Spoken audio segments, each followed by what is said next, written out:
Hello everybody and welcome to another episode of Skype Sanctuary. This one is something I've been looking forward to for a good long while, and it's something I'm pretty proud of. In this podcast we are going to have Command and Commentary reformed, because we have the one and only Apple. Hello.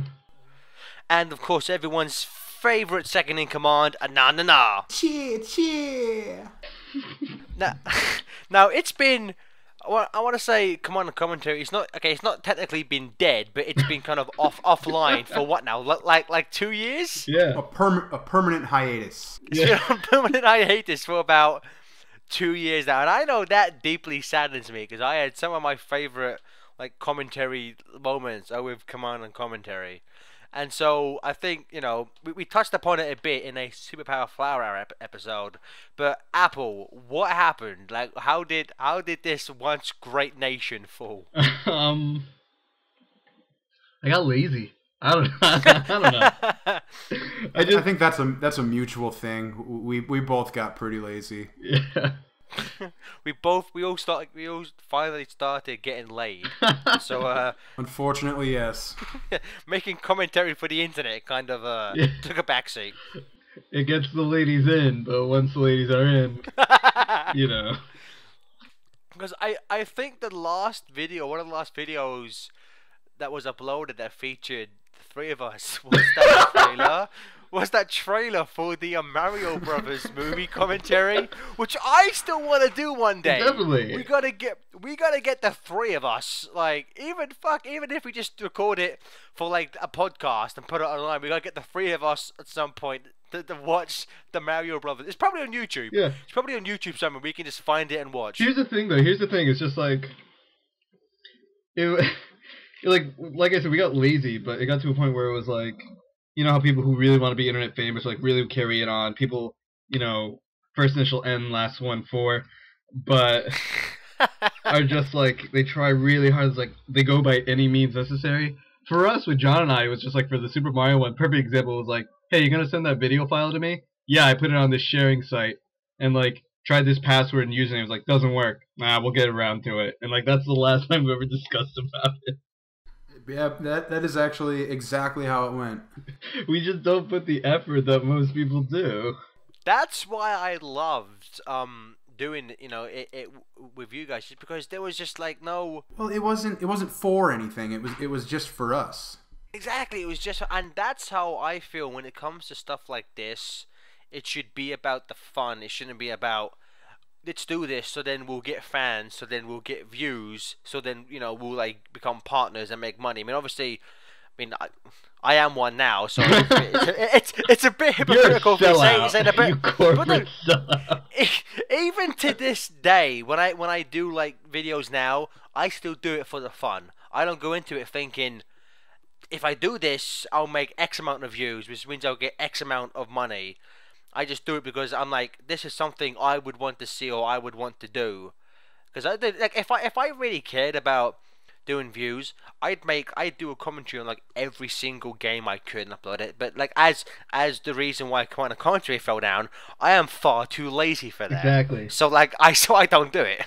I don't know. It's I can't blame anything. But I like the idea of doing it, but not passionate enough to put the work and money into it. Yeah, if someone wants to play all the games and send us a ton of videos, be our guest. We'll talk over them. But well, see, I said this to Apple a while ago, but I was when at some point, if when I get some money and if I get a happage, I will record. I will in my spare time I will record some games. And I am more than happy to myself record the shit and let's do commentary for it. I'm down. Fucking, I guess I'm I will critique your happen. poor playing, hands on, all over the place. Dude, I make no qualms with the fact that I am a shitty player at video games. Even games I'm good at, I still pale in comparison to 90% of the gaming population. Oh, yeah. Well, you don't remember Super Mario 3, right? I died so many times in that. My favorite to this day, I still call it the greatest clip Yeah. of all time. It's John is fucking amazing. He's like short Mario. He kind of jumps up. He gets what is it, I think it was the leaf. No. No, yeah. You're full grown Mario. You get hit. You fucking get the leaf. A second later, you're hit again. It's like you go from like up to down in like 2 seconds. It was the saddest thing. Also, someone online had a compilation of all the times I died in Super Mario Brothers 3, and I loved that. I think I had it under my favorites, and I went to see it again, and he took it down. What a jerk. Yeah. Put it back up. Bastard. I would say also one of my favorite things in the Mario 3 playthrough is that there's one part where for whatever reason you brought your bass, and so you just start playing like the underground theme. And I was like, oh man, that was fucking... And one guy was like, "You're really off key." He was like, "Yeah, I'm kind of just playing this from memory. I don't know exactly the notes. I don't have a chart in front of me." Well, see, I am so music illiterate, and I have such a deaf ear that it sounded fine to me. You know, I was just, oh, it's the underground theme, amazing. Now, it's something I want to ask John, because I asked Bolivar this in the past, and his answer was pretty much, I don't remember. But I want to ask John, out of all the Command and Commentary playthroughs you did, what would you say was your least favorite and most favorite one you was involved in? Least favorite. Did we ever actually do 06? I know, like we did like half of Unleashed, didn't we? Yeah, I think we did. Yeah, I think yeah. There's like 6-7 parts of Unleashed online. I think that is both my favorite and least favorite one. Why is that? Reason being is we actually had to play that game, which was just terrible. And then we got to have fun by making fun of how absolutely god-awful it was. And I can't wait for all the Sonic nerds to chime in and tell me how good Sonic Unleashed is and how it's revolutionary. But it wasn't. It was garbage. It was terrible. And it made me cry. Well, see, I wouldn't say Unleashed was my favorite, but I much prefer Unleashed to Heroes. I give it a 6 out of 10. Because to me, like, Heroes, I mean, it's a good thing I came in at the end of that game, because I'll be honest with you, I haven't completed Heroes, because I can't be bothered, because I hate that game so much. And you call yourself a fan. Well, see, I'm sorry, like, in my mind, I completed it with Team Sonic, that's it, because the other three, I don't want to basically be forced to play the game It's not Amy 3 more Heroes times. for a reason, guys. Exactly, you know, like, I mean... when I play a Sonic game, I want to, you know, run through rings and grind rails and have really bad cameras. I don't want to have to collect 10 crabs. Yep. You mean you don't want to be the werehog? You know, well, see, to me, I have less of a problem with the werehog than I did with, like, the Team Chaotic missions in Heroes. Because those were just stupid.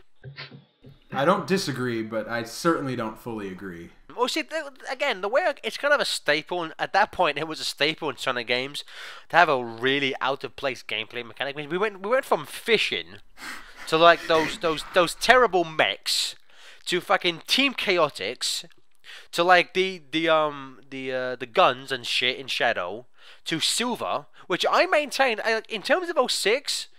He handles the best out of all three of the characters. Well, that's not saying much.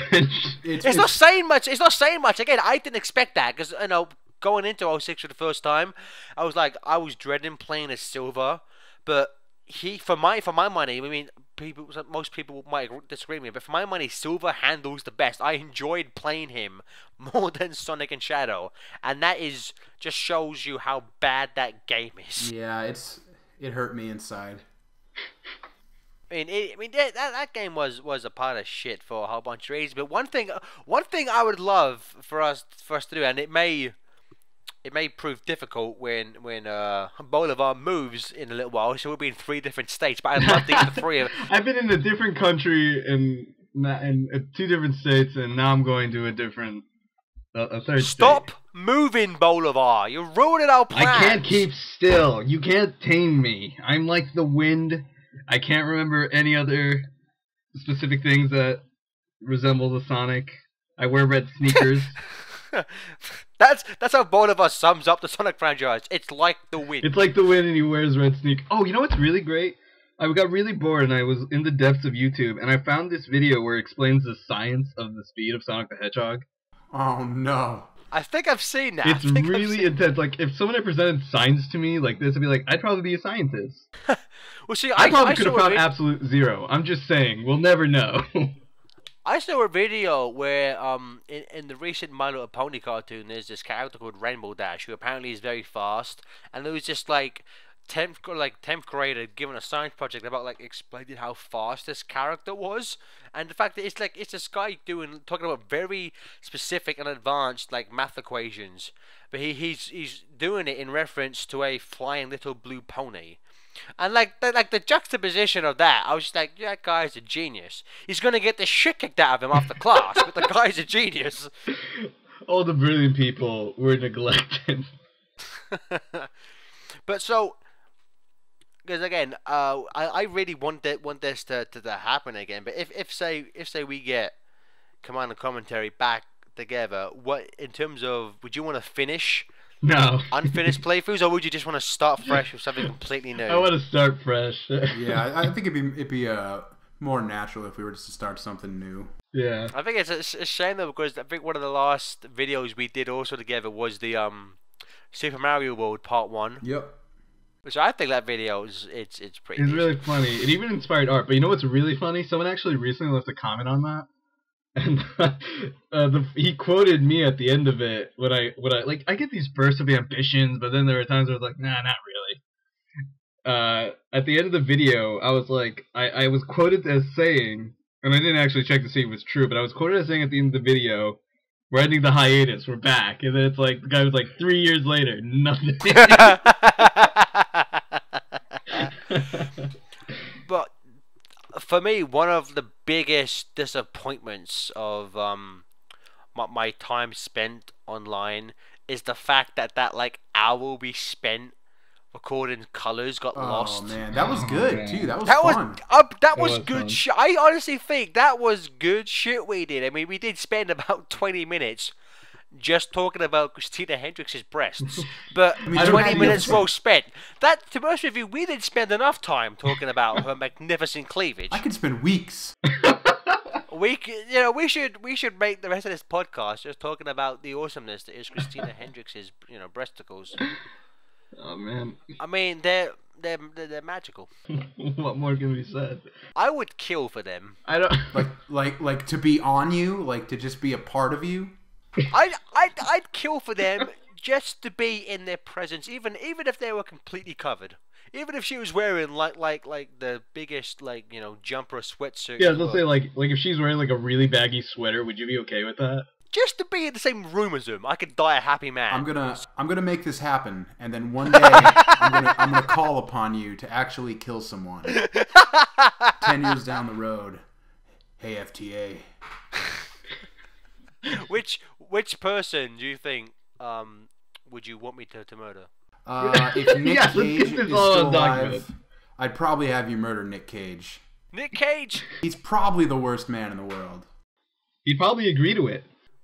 With the exception, like I'm trying to think of a Nick Cage movie I really enjoy, with the exception of Kick-Ass, because I think he's awesome in Kick-Ass. Raising Arizona is very, very passable as well. But like, I tried watching Con Air. Did you try watching Ghost Rider?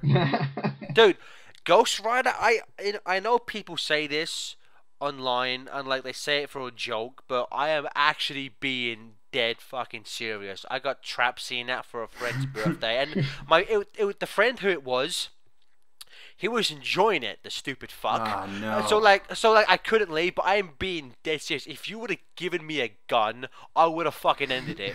Because that movie was so fucking bad. I literally man. just wanted to end it. I'm just imagining you getting really pumped and showing up. I was like, yeah, like you're expecting to go to a bar. They're like, let's do this. What are we doing? We're watching Ghost Riders. Like, seriously? You don't want to do something fun for your birthday?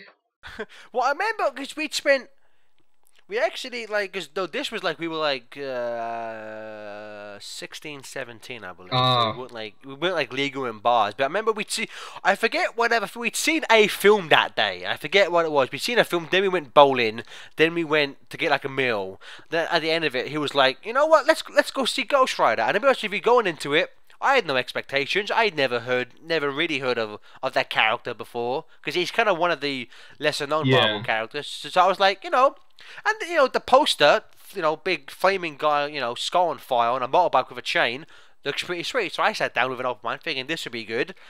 And then you start listening to the dialogue, and you start watching it, and you realize people behind this don't have fucking clue what they're doing. Although he should have, the fact that film was written and directed by the guy who did Daredevil, and I'm honest with you, I am one of the very few people who enjoyed the Daredevil movie. It's not, again, it's not a great movie. It's not a perfect movie, but I like Ben Affleck, and I know in this day and age, in terms of his acting, that's kind of hard to say. But I enjoyed Ben Affleck, and there's certain bits in that film I fucking enjoy. But I will say, the guy who wrote, directed, Mark Steven Johnson, apart from just being a fucking pompous prick, I mean, he's the type of person who gives himself a separate story and screenplay credit. Like, seriously, mate, what's the point? If you were the sole writer, just fucking say written by, you pretentious prick. You know, and then he's got to rack up those IMDb credits. But just the fact that in that film, there's like, you know what, the main bad guy, Satan's son, is played by the fucking hipster kid from American Beauty. Who I was convinced was going to be a fantastic actor because of that movie, and he's let me down. Well, see, the problem with that film is, like, in terms of, there's two major, apart from the terrible dialogue and the terrible acting, there's two major plot points which I take issue with. One is the fact that there's, like, Satan's son, there's, like, those four, there's, like, Satan's son, like, his three little cronies, which are meant to be, like, the four big bosses of the film. Each of them gets taken down with, like, a shotgun or, like, a kick.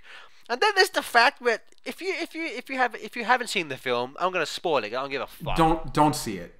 No, seriously, it's not fucking worth it. There's a point where he meets like the old Ghost Rider, like the Ghost Rider who was him before him.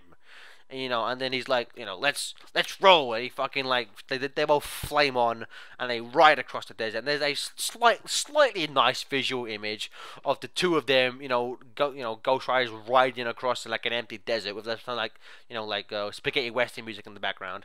And then they get to the lair of the bad guy, and the old Ghost Rider goes like, "Welp, I can only flame on one last time. I'm no use here now." Then why the fuck did you flame on then for? Then you fucking wait till we got to the boss's lair, you dumb prick.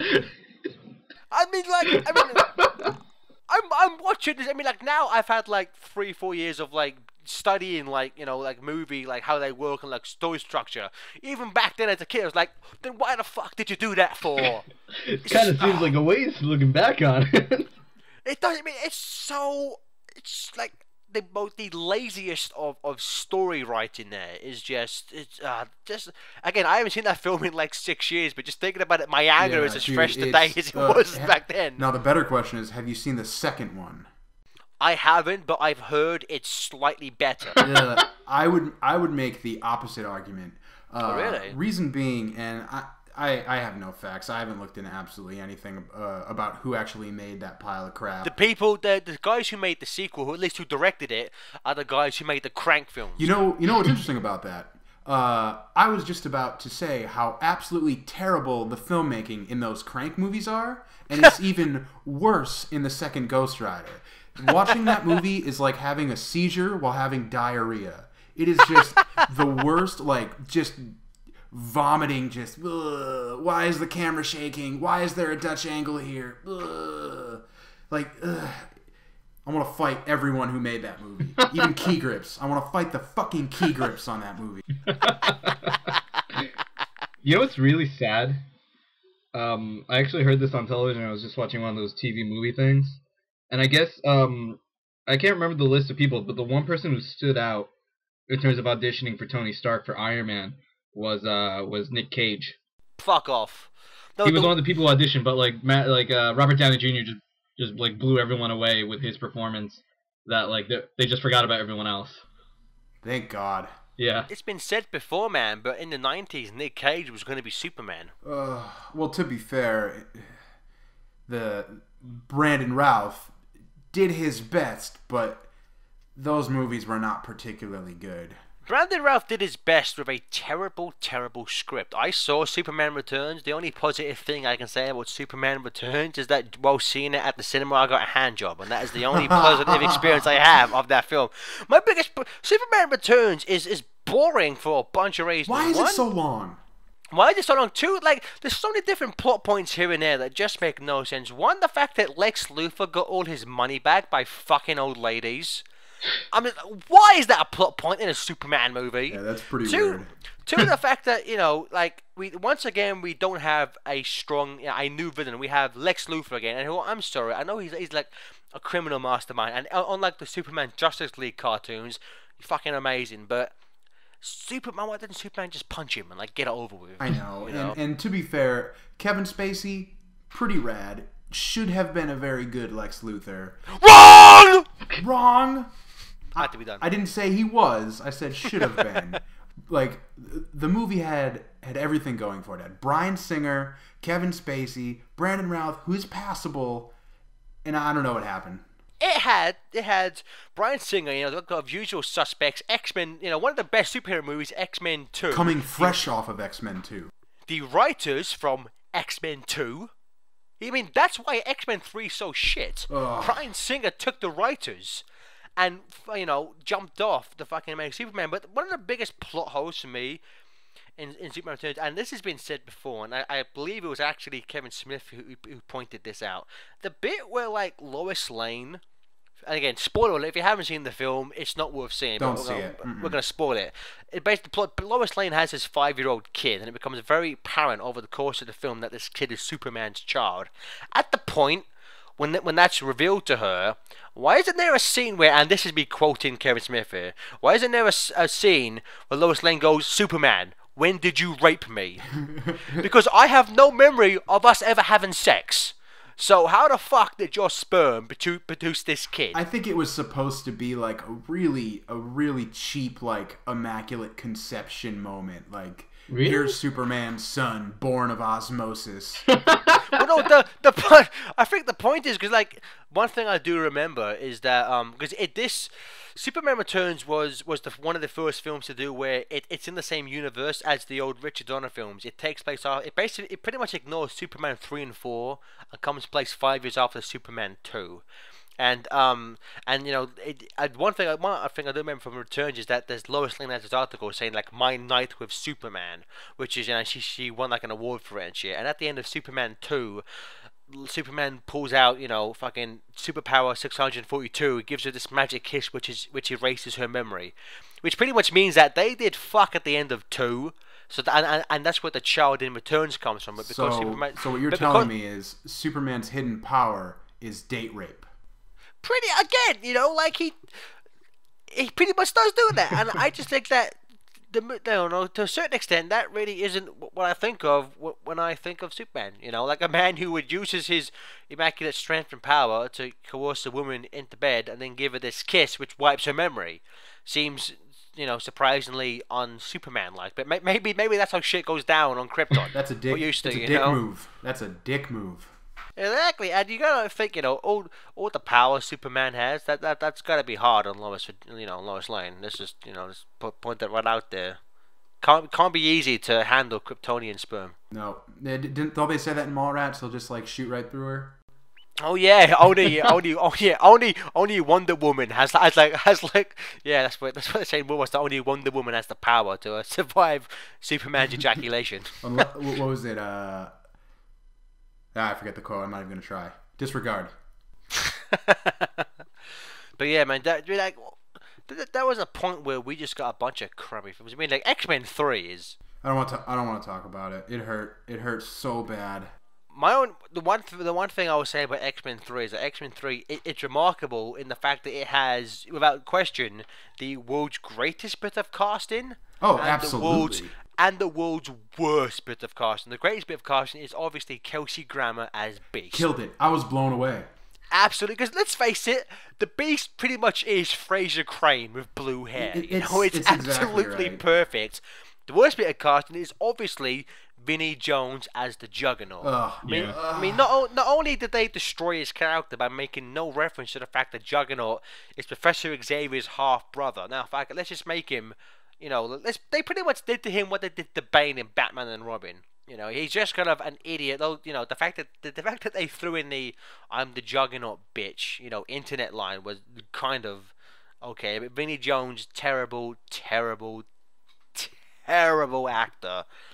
And that, which film though? Which film, if you were forced to watch one, which would you pick? X-Men 3 or Returns? Ooh, probably X-Men 3 just because I have a boner for Wolverine all the time.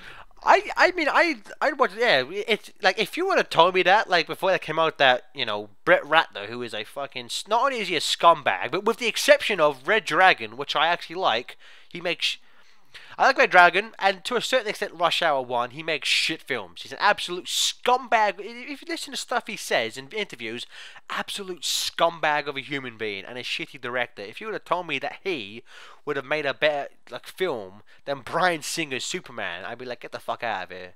But then you watch it and it's like, huh, I've kind of lost faith in humanity here.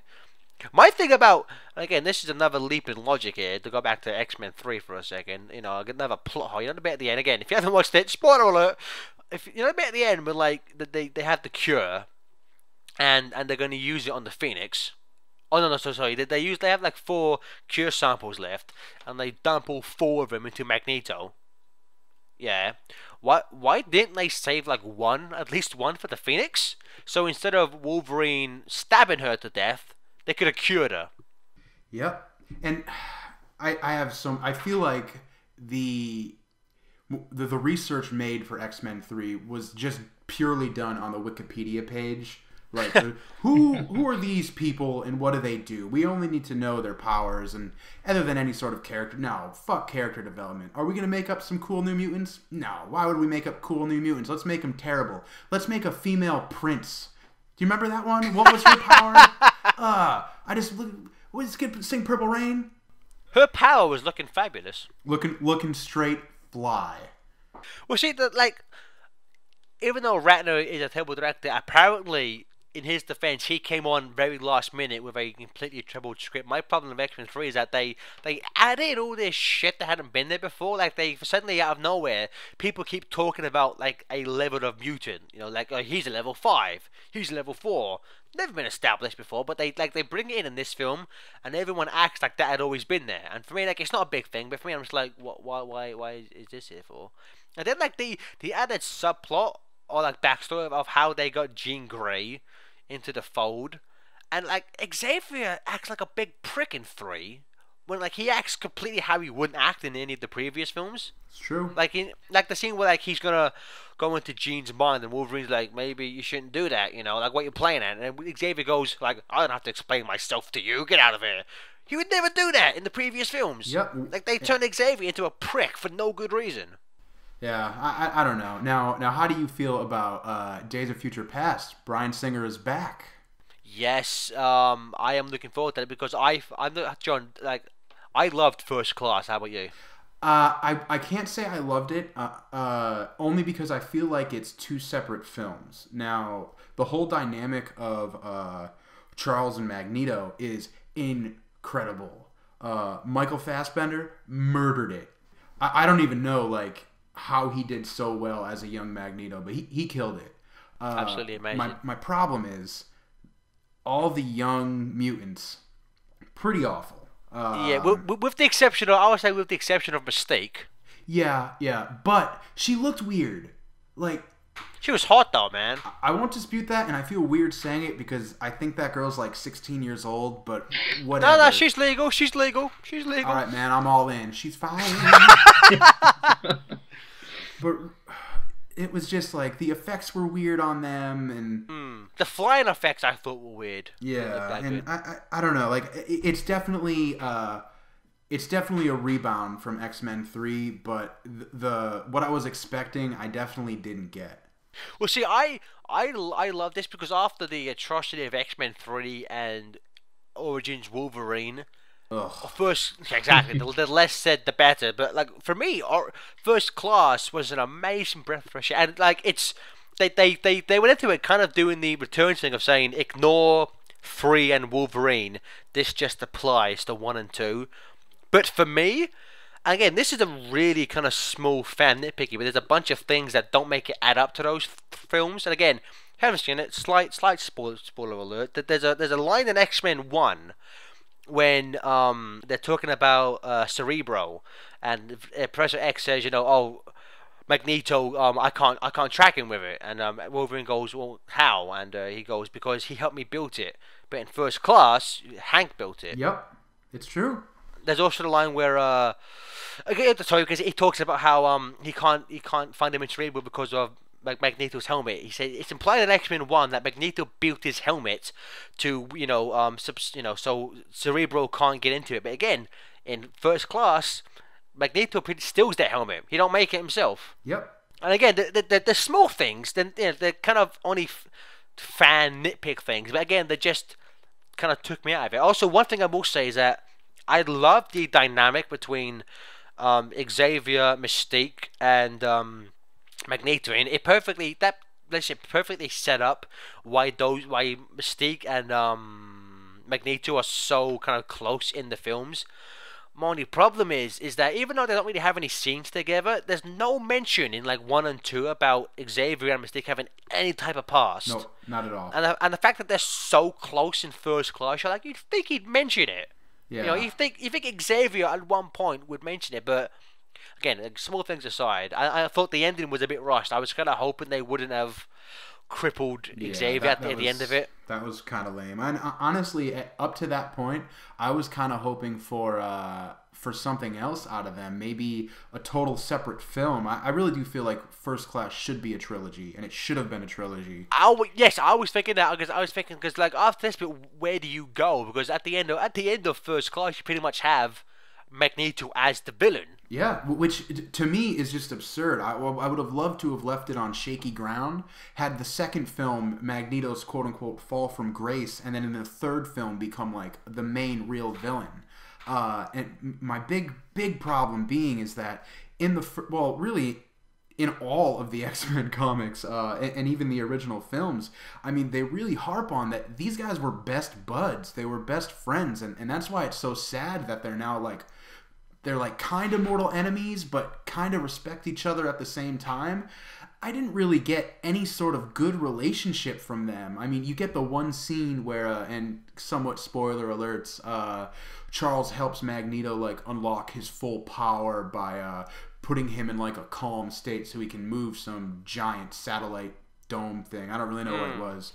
But that's like the only time that you ever see them as friends and as equals. And throughout the rest of the movie, it's basically like Magneto's his little bitch and just doing his bidding. Well, see, I got more of them being friends, I guess, than you did. But I do agree, it would have made 1 and 2 more poignant if they would have had at least one more film. Like maybe a trilogy might have been stretching it, but at least another film. Yeah, I agree. And I mean, to be fair, I don't really know what we're gonna get out of Days of Future Past. I mean, I do know the storyline, but they're signing on a lot of original actors from the first movie, so maybe we're gonna get some more continuity out of it. Well, they've confirmed that Ian McKellen is back as Magneto. Patrick Stewart. Patrick Stewart is back, and Hugh Jackman is back as Wolverine. Ooh, I didn't know that. And actually, Femke Jensen is going to be in the Wolverine.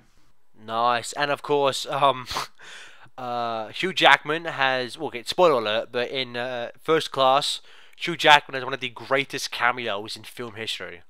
Would you agree with that, John? Oh, that was so goddamn good. Sorry, I looked at my phone for a second. That might have been, yeah, I'd agree with you. That's other than a few select Stan Lee moments, that might be my favorite cameo in any movie.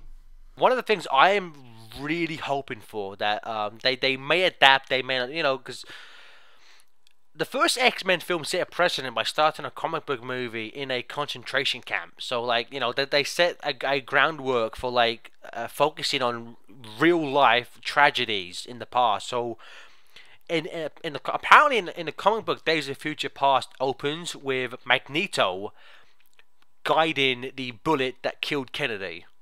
Which, I think if they included that, would be an amazingly dark thing. I'm hoping that segment kind of keeps in, so it kind of shows like Magneto goes around like various points in history fucking shit up. I would agree with that.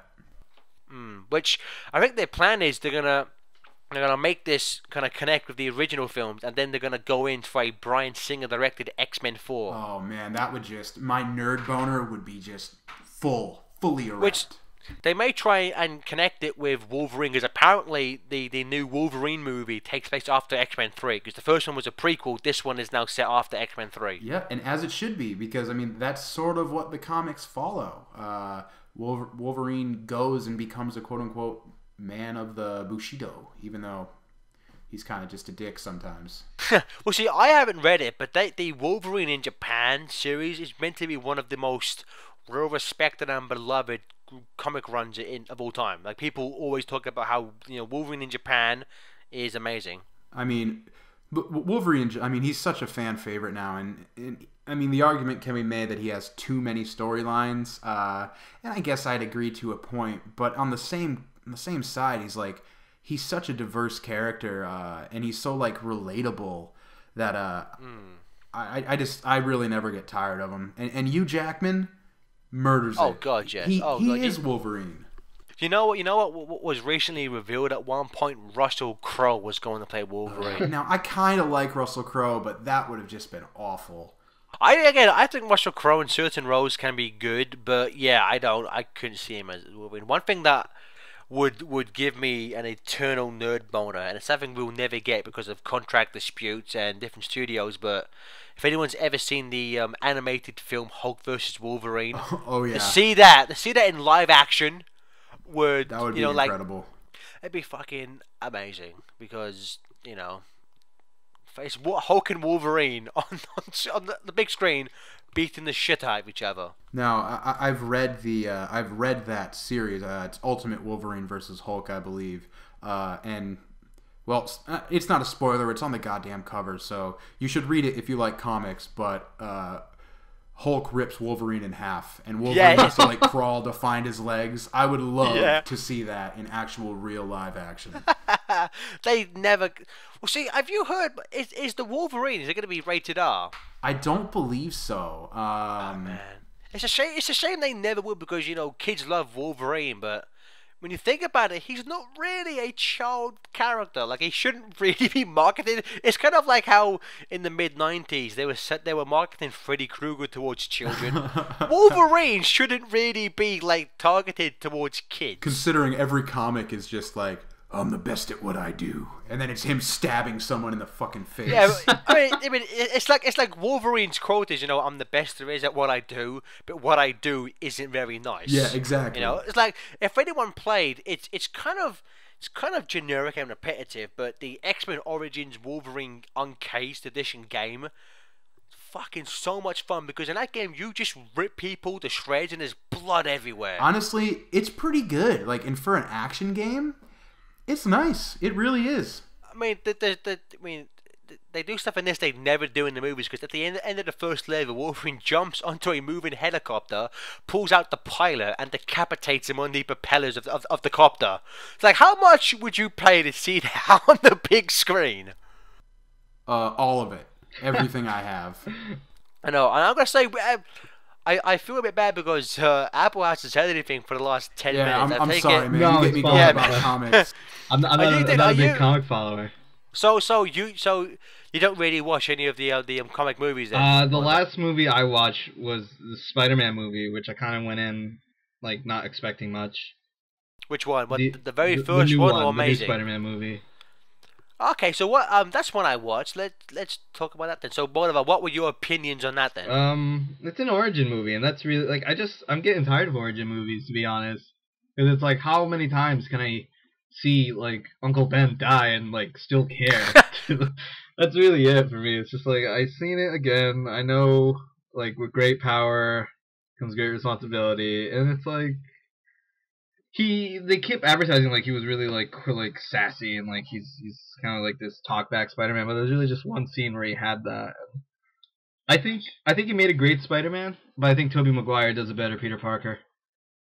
Ooh, I would disagree. So I would as well, but I will say, like, you say that we had one scene of Spider-Man talking back. That one scene was still one scene. Oh, it's one scene more than the entire trilogy. I know, but.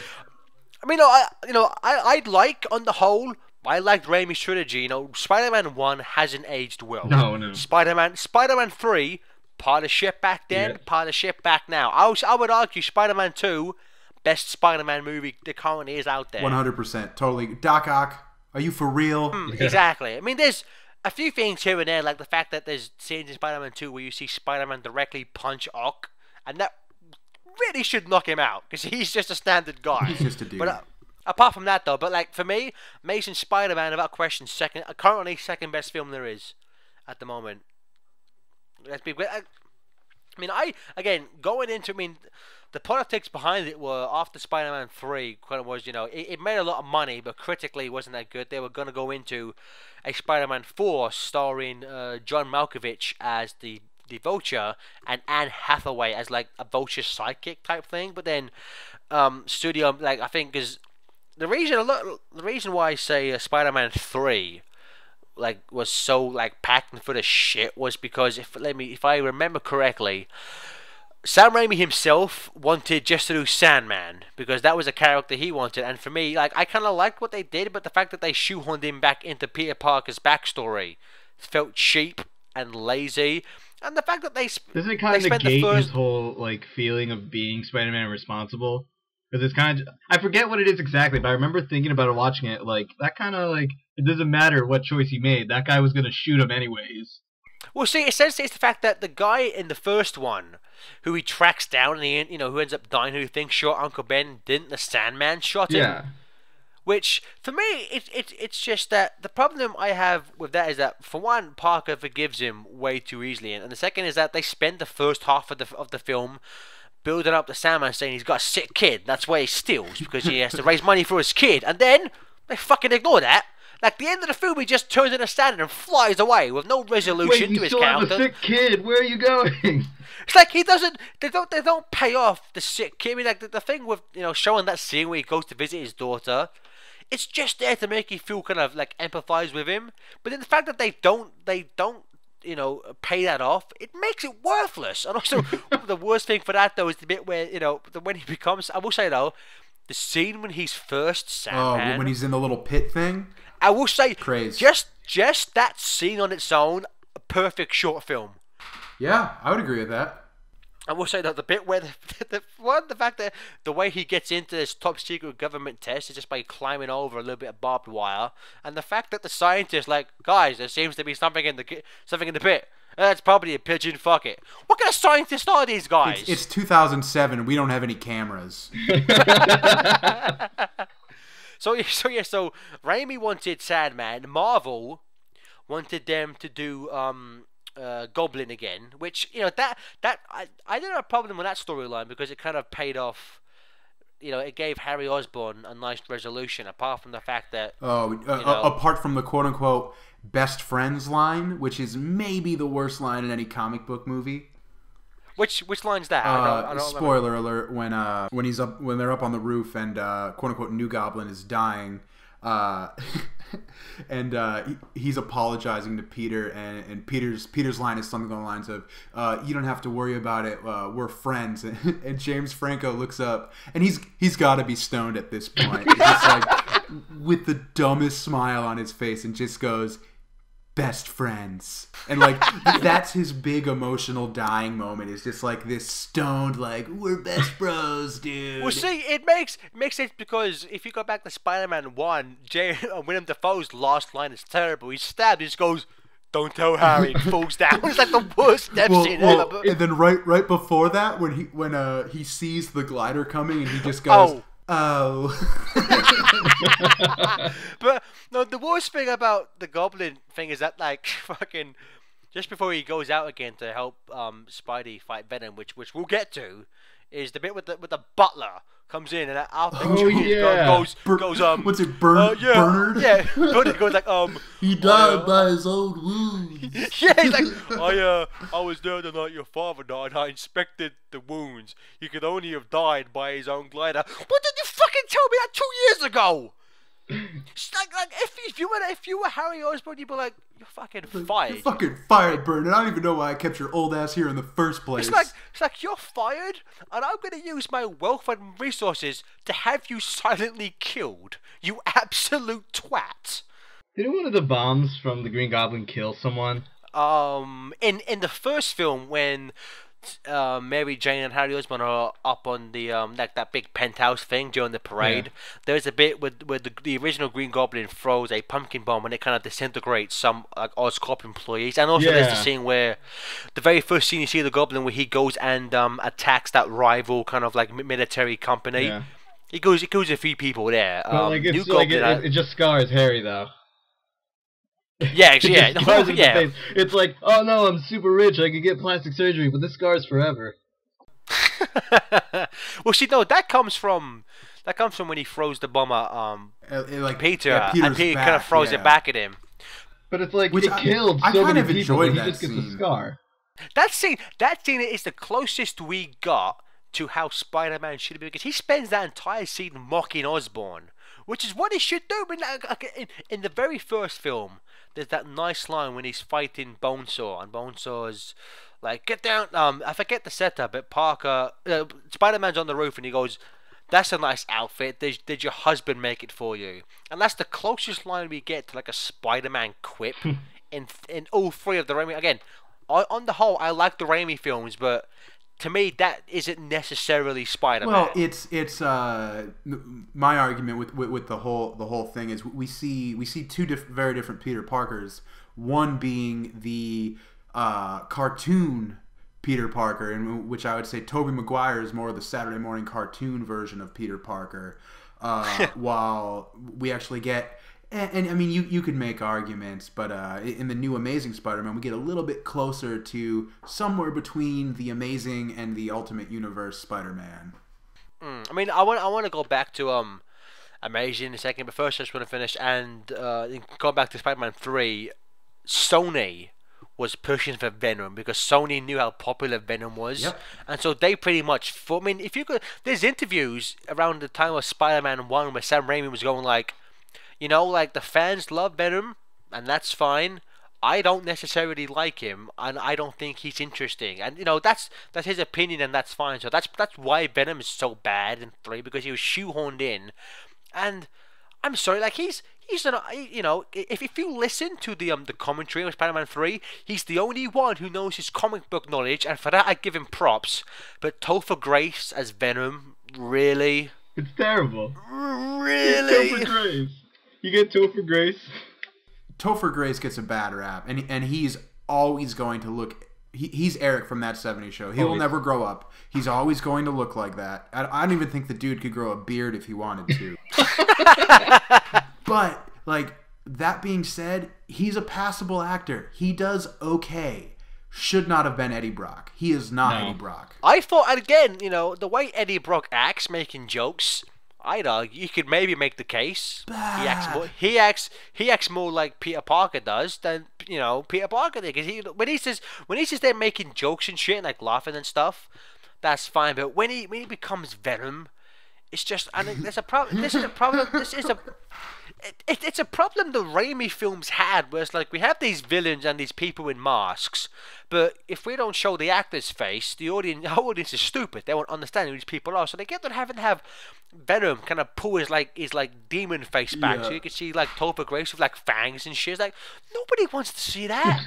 We want to see fucking Venom. We have like I want to see the weird tongue. Like I want to be creeped out. Venom, you know, I'll be honest with you. I'm fucking 24, and I like when I'm like online looking up Spider-Man stuff. There's certain images of Venom, and they're drawn that freak me out. Like his design is fucked up. I mean, he's one of my favorite. Man. He does. I mean, like, so I was like, part of me going into it, I was like, you know, I want to see Venom. I kind of hope he scares me because, like, you know, that's what he should be. And so it's something I didn't notice when I first watched it, but there's a special feature on the Spider-Man 3 DVD that I talk about Venom, and if you actually, he's only on screen for like 15 minutes. I mean, his design changes over the course of that 15 minutes, because in the very first issue Venom's ever in, all he is a slightly, because you know, Spider-Man had the black suit. The very first issue Venom is in, he pretty much just looks like a bigger Spider-Man. He doesn't have the tongue or the teeth. Yeah. Just looks like a bigger Spider-Man. It wasn't until a few issues later that, like, you know, the demonic eyes came in, like the tongue and the fangs. Over the course of Venom's screen time, he starts growing the fangs and the tongue. And then I thought, you know, it's a kind of nice idea, but he's not on screen. It's almost you can't even notice it unless you know. Unless you look for it, exactly. Unless you're looking for it. I would recommend Spider-Man 3 is a terrible film, but if you find yourself watching it when you know in the final battle, keep an eye out on Venom's design because it does gradually change. And I think it was, you know, it was a nice, you know, it was a nice tip of the hat by the visual artist. Which would have been great if in that same exact scene, Eddie Brock didn't pull his Venom quote-unquote mask off and maybe give the worst line in the movie, even worse than the Best Friends, when he says, sometimes it feels good to be bad. Like straight out of the 80s, just like total dickhead. That's a line that fucking Shredder says in the Ninja Turtle cartoon. You think that's the worst line? It might. I personally think the worst line in that movie was in that jazz club where it zooms in on Tobey Maguire's face and he goes, "Vibe on this," and he just starts like thrusting his dick. I will say there's for my money there is one good line. I would give Spider-Man 3 has one good line. Was it "Vibe on this"? No. It's after the first time he fights the Sandman, when the Sandman's trying to steal the money from that like bank van, whatever.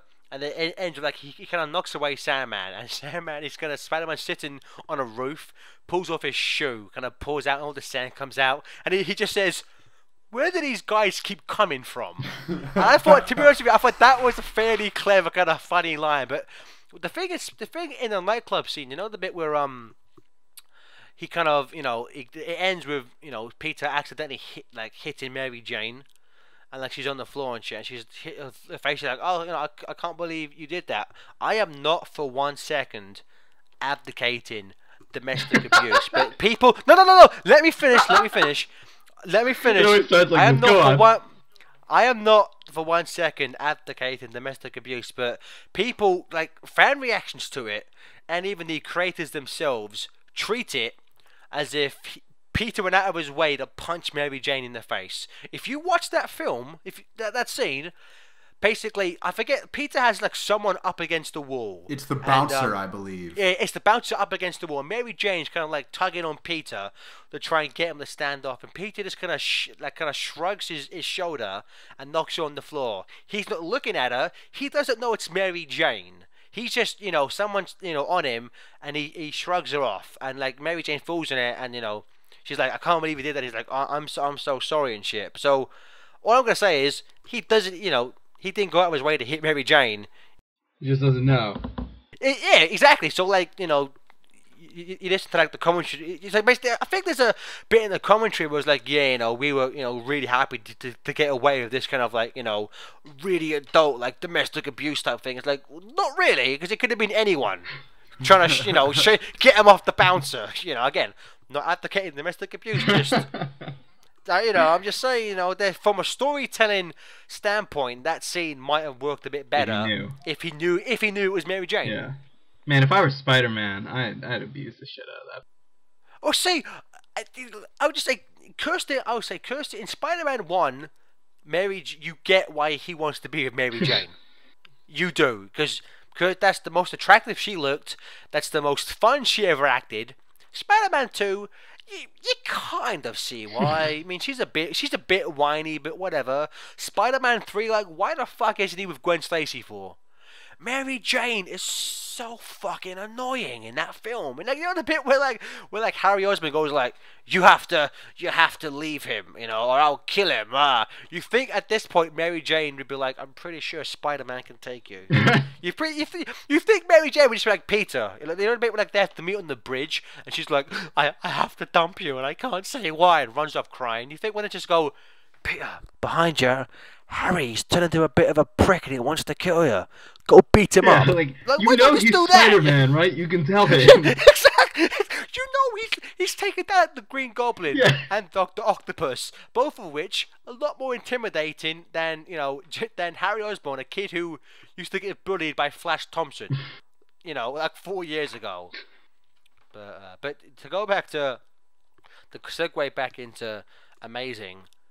I thought for me, I enjoyed Amazing because it just, to me, it made everyone feel a bit more. They felt more real. I like the romance between Peter Parker and Gwen Stacy, who I'm sorry, but Emma Stone, million times more attractive than Kirsten Dunst. And not to be sold short, she is a much better actress. Oh yeah, much better. I'm sorry, Kirsten Dunst is a terrible actress. I remember I think it was when they were talking about Spider-Man 4, when they were talking, she was interviewed about it, and she was like, well, I think it would only be, you could only really do it if you had, if you had Sam in it, if you had Sam directing, if you had Toby acting, and if you had me acting. I'd be like, well, no, I'm pretty sure if we had Sam directing, Toby acting, and someone better as Mary Jane, people would adapt and get on with it. But I certainly would have. I mean, Emma Stone, just fantastic actress, and Gwen Stacy's character. You like her. Yeah, you want them to be together. It's sad because we know her character, we know what happens, and the fact that Can I mention something? Just, like I just what? I forget a lot of things easily. I just remember watching that movie. I was with a friend of mine.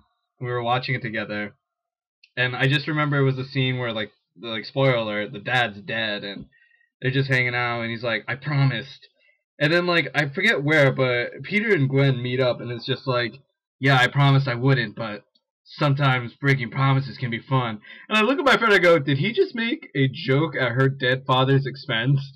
And did she just laugh at it? See, that's the Peter Parker I know and love, making inappropriate jokes at the wrong time. It wasn't even a joke. Like, it seemed genuine. Like, he was like, I want to be with you so bad, I'll break the promise with your dead father. And, like, she, like, laughed or something. And it was like, she was, like, hugged him or something. I was like, he just made fun of your dad who's been dead for, like, a week. Which to me, made far more sense for the romance not working than at the end of Spider-Man 1. It's like, I love you, but, okay, bye. And then he just leaves. Like, what the fuck, man? Come on. I can't. But it's like... I mean, to me, they just felt like the characters felt like the way, like, let's say, Uncle Ben and Aunt May interacted. To me, they felt more like a couple than. I mean, nothing against Cliff Robertson or I forget the woman who played Aunt May. Rosemary Harris. Yes, Rosemary Harris. But, they were a fine Uncle Ben. They were a fine Uncle Ben and a fine Aunt May. But for me, Martin Sheen, man. Martin Sheen and Sally Field. I mean, the scenes with Uncle Ben at the school when he's embarrassing Peter in front of Gwen. Good. So good. I will say though, the way the death scene is handled in this one feels a lot. I mean, like, one of the things I give the Raimi film credit for is they actually altered the death scene from in the comic books. The guy that Peter lets escape just happens to go to their house. He happens to pick that house to, like, rob. Yeah. Which it's a bit like.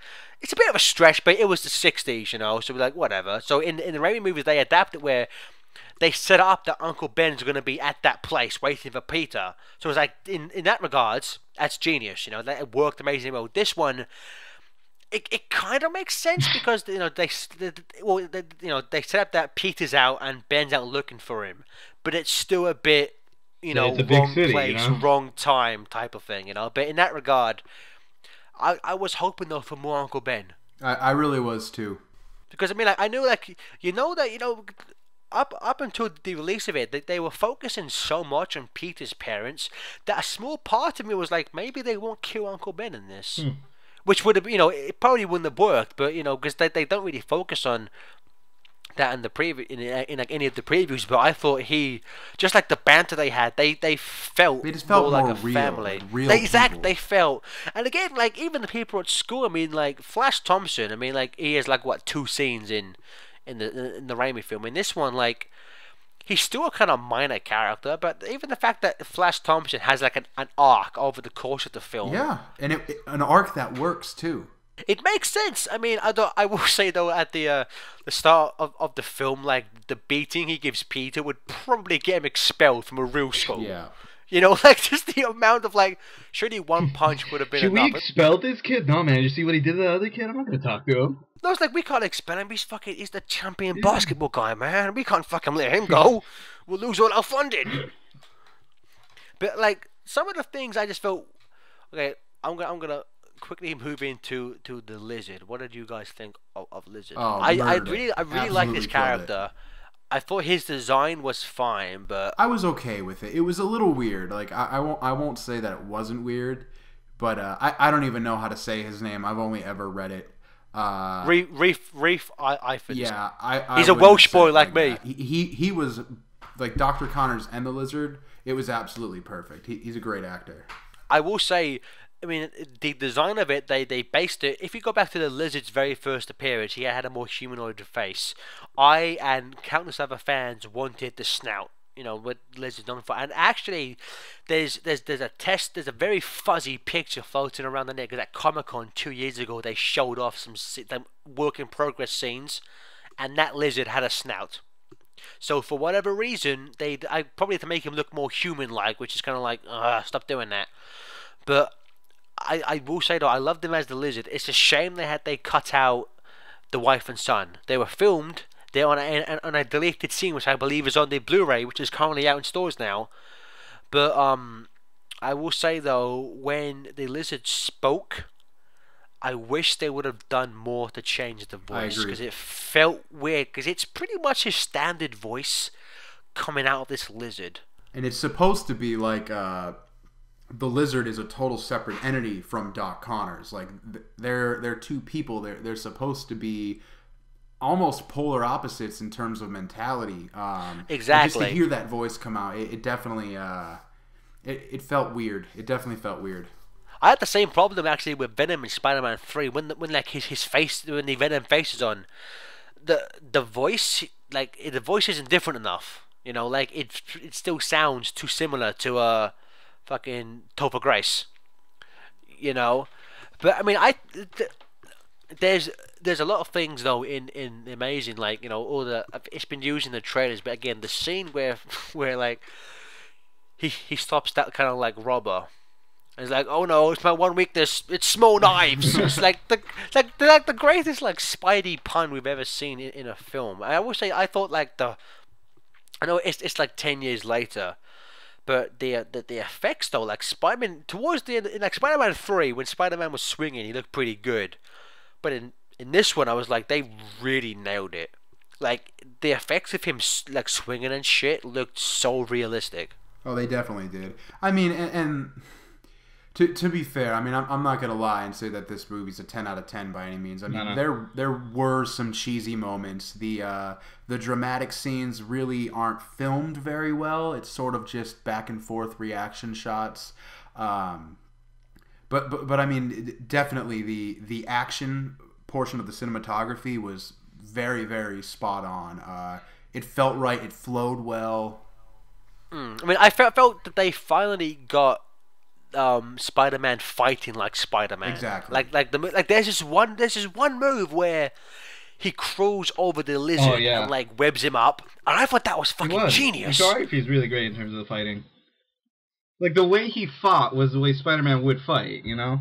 Like you're just using. I mean, the lizard clearly has more power, and Spider-Man's clearly more agile. And the way he fought and used his webs was kind of like, it was like more aware of Spider-Man's body type and how he would really actually fight someone of that size, which is I feel like they didn't have in the previous Spider-Mans. Yeah, although I will say the fact that they made a big deal about, you know, in the pre-release they made a big deal about organic web shooters. With the exception of 20 seconds where you see him making it, they don't play a role in the film at all. It's kind of like, what was the point? So fanboys wouldn't whine. That's always the point, and that I think that's the moral. We do it so fanboys won't whine. Well, I'll just say right now that apart from the fact that the guys who wrote the Transformers films are writing the sequel, I know, same. Although they wrote the Star Trek reboot, which is pretty good. Pretty good again. So, you know, if and Mark Webb is back, you know, Andrew Garfield's staying as is Emma Stone, although, you know, contractually speaking, Emma Stone was only contracted for 2 Amazing Spider-Man films, and they've cast a Mary Jane for this one, so you can pretty much draw your own conclusions as to where this franchise is going. But I am really looking forward to Amazing Spider-Man 2. Are you too? Oh, absolutely. I mean, Marvel's killing it, man. They're on a roll. Not too many bad movies coming out. I mean, you could make the argument that in the last few years, and I'm just going to totally ignore Ghost Rider because that doesn't exist to me. But I mean, if X-Men First Class is the worst movie you've put out in like a 4-year period or a 5-year period at this point, that's a pretty good run they've got going. I mean, when it comes to the movies, Marvel has always done. I mean, DC has Batman, and it had the very first Superman film. But apart from that, their films ain't that good. Like the DC comic movies aren't that good. Marvel outshines them in the movies. True. The Avengers. I mean, we don't have time to talk about the Avengers now because that could warrant its own podcast. But Avengers. I think we should do a total separate little podcast on the Avengers. We should do another podcast just about Marvel Phase 1 in general. I agree. I'm down with that. But I am really looking forward to Amazing, and I think we've been talking for over an hour, and so I think we should probably call it a day here. But I want to thank both of you for joining me on this, man, and we got to do it again. So hopefully, both of us, next time we do it, we will plan out a topic where you will that's have... fine. I mean, like I was there last week doing a podcast with you guys, and it's like just the fact that we're all chatting together is just fun. I kind of have a nostalgia boner here because we haven't had a conversation with the three of us in like over a year. It's been a while. Yeah. Fun fact: the person I'm actually hanging out with right now at her house. I'm back, by the way. The person I'm hanging out with now at her house. She works for the people and does like graphics for the people who did the CGI Transformers. Oh, nice. Nice. That's the one passable thing in those movies. Yeah. I will say the three possible things are Peter Cullen as Optimus Prime, the music, because I would say the score for those music, not the soundtrack, the score for those are good, and while the robot designs themselves may look like shit, the actual quality of the CGI is very impressive. Push the cube in my chest. Put the cube in my chest. And on that note, I have to get going because I've been neglecting you for an hour. My favorite line in that is just, we learned Earth's languages from the World Wide Web. How did you find me? eBay. And on that terrible Horus product placement note, I think we will call it a day. So from myself, FDA, Apple, and a na. We want to thank you for listening to us, and you will hopefully hear us, all three of us, again on a podcast very soon. Good night, everyone. Cheers.